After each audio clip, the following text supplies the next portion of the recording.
Hello and welcome back to the channel and welcome back to the video number 2। Part 2 है बेटा इस chapter का। इस chapter में हम लोग सीखेंगे इन्वेस्टमेंट मल्टीप्लायर। हमने लास्ट वीडियो के अंदर जो है वो इस चैप्टर का पार्ट 1 सीखा था, जिसमें हमने इकोनॉमी में इक्विलिब्रियम कैसे आते हैं, आउटपुट लेवल कैसा होता है, और उसमें हम किस प्रकार के अप्रोचेस को हमने पढ़ा था। जेवाई केन्स की थ्योरी को पढ़ा था, ADAS approach, saving investment approach. तो एक बार उसको जरूर देख लेना जिन्होंने देखा हो। बहुत इजी है, बहुत साधारण है, समझ में आ जाएगा।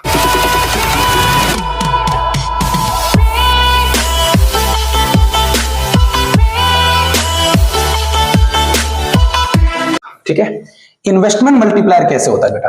देखो, इन्वेस्टमेंट मल्टीप्लायर का सिंपल समझो। पहले मतलब हम लोग रेशियो निकालते हैं।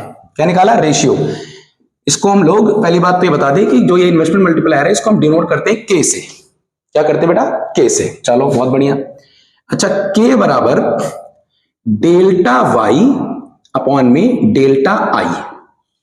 ठीक हो गया। एक ये है। दूसरा 1 upon 1 minus MPC, marginal propensity to consume बेटा। एक जो है वो 1 अपॉन एमपीएस। तो बहुत इजी है समझना कि यहां पर रोल प्ले कौन कर रहा है बेटा? Additional investment.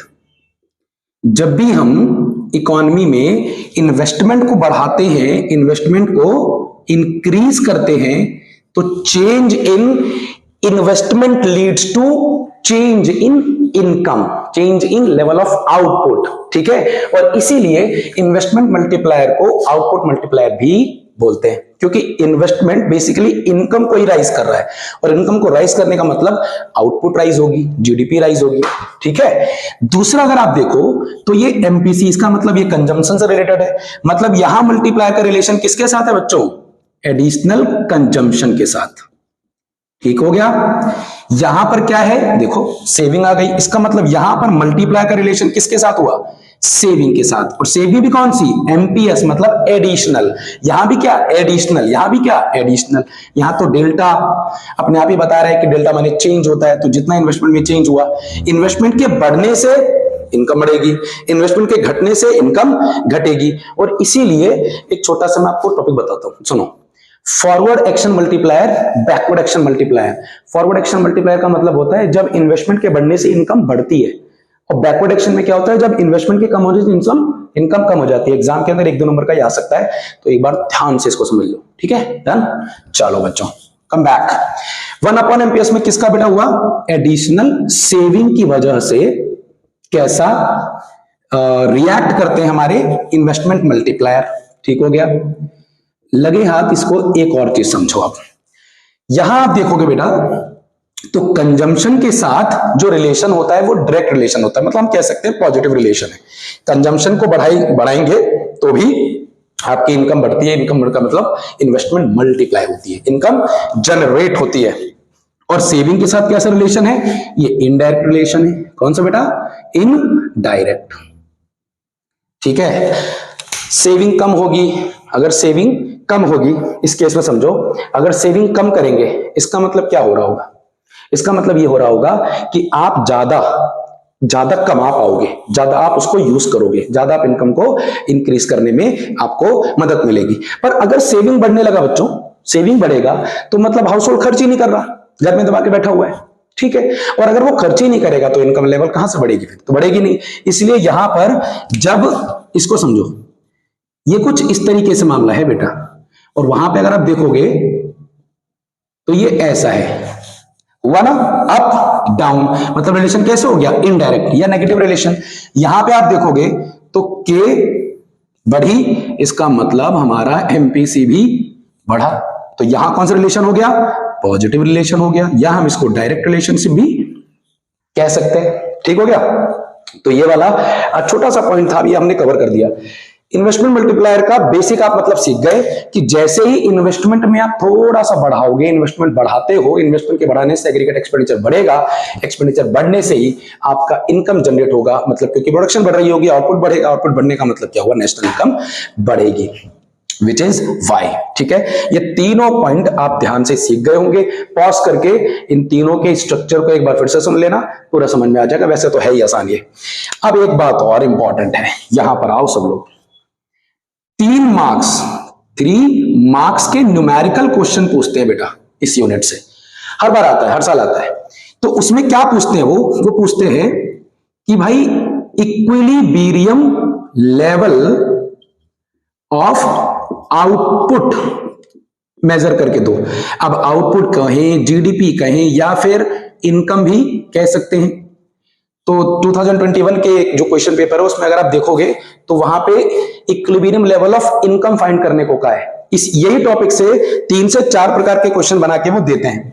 आपको क्या बोलेंगे ये है हमारा कंजम्पशन, आपको फंक्शन बता दिया। सपोज यहां लिखा हुआ है 400, और ये 400 क्या होगा मैं भी लिख देता हूं नीचे, वैसे आपको पता है। और यहां पे इन्होंने लिख दिया सपोज 0.80, और यहां पे इन्होंने लिख दिया y।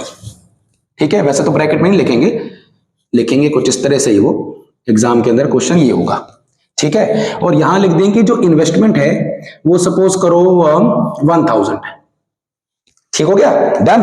अब जरा समझो जरा। अच्छा, यहां पे अगर इक्विलिब्रियम बनाना है तो इक्विलिब्रियम का मतलब क्या होता है? y बराबर AD। ठीक है, मैं इसको मिटा देता हूं, हो सकता है नीचे ना दिख रहा हो। ठीक है, चलो वो पॉज करके बेटा उसका स्क्रीनशॉट ले लेना। y बराबर AD, तो y बराबर AD में हमको ये पता है कि AD किसे कहते हैं? C प्लस I को। C कितना है पूरा का पूरा, देखो ये पूरा कंजम्पशन 400 क्या है बेटा? 400 क्या है? कमान 400 क्या है? ऑटोनोमस कंजम्पशन है ना। ठीक है, प्लस 0.80, ये भी ठीक है। यहां पे आ गया y प्लस, अब अगर इन्वेस्टमेंट देखो, इन्वेस्टमेंट कितनी गिवन है क्वेश्चन में? 1000। ठीक है, स्टेटमेंट में भी ये क्वेश्चन आ सकता है, वो ऐसे ही कह देंगे एग्जाम के क्वेश्चन में कि ऑटोनोमस इन्वेस्टमेंट जो है वो 1000 है, या ऐसा कह देंगे कि भाई ऑटोनोमस जो कंजम्पशन है वो 400 है। तो स्टेटमेंट में भी दे सकते हैं और इस तरीके का फॉर्म बना के भी दे सकते हैं। अच्छा, y तो y है, कोई दिक्कत नहीं है। अब 1000 और 400 कितना होता है बच्चों? 1400। ठीक हो गया।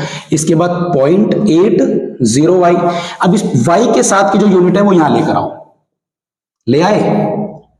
ठीक है, अब ये 1400 है, तो इसमें अगर माइनस करो क्या आएगा? 0.20y बराबर 1400। ठीक है, यहां देखो बच्चों, चलो तो अब ये 0.20, तो y वही रखें, मल्टीप्लाई वहां डिवाइड ले जाए, 1400 डिवाइड बाई कितना है बेटा? 0.20।